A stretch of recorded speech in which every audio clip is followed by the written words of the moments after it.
in that moment. The Lord told me that the enemy had come to kill her and to kill the baby. So we prayed that night, and I remember Shonda went in the room. She was in the bed, and she had a headache.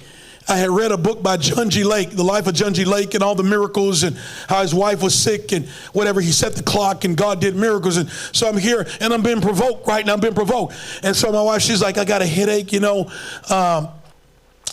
really bad headache. And I started praying for her headache.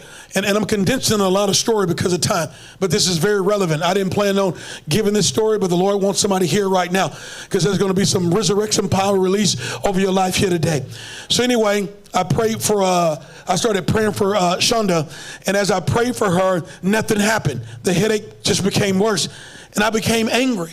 And I said, what type of preacher I am supposed to be, a faith preacher, and I can't pray a headache away. And so as I continue to pray over Shonda, all of a sudden, in the midst of me praying intensely, the wind, natural wind, started blowing in our bedroom.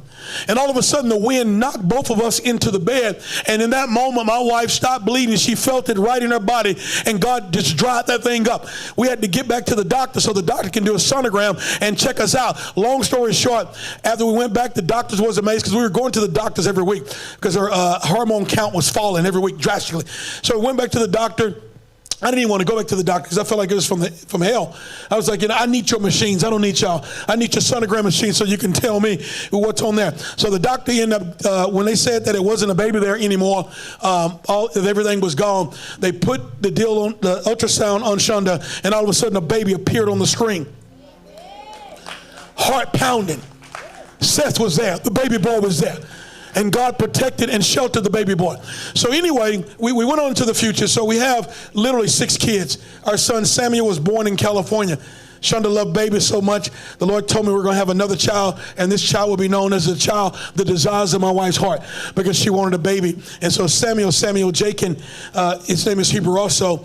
And so God gave us the 6 kids. But the reason I'm sharing this with you, we had bought a Suburban, just real low right quick, Shonda. She bought a Suburban, we bought a Suburban, and we were riding around in the Suburban, and we had car seats, and we said we're going to fill every seat in this car because God had blessed us to have in our heart and our mind the spirit of multiplication. And my God, we fill every seat in that Suburban. We have big vehicles now because we have every kid has a seat in the Suburban because of the prayer of faith. And so God has called you to multiply.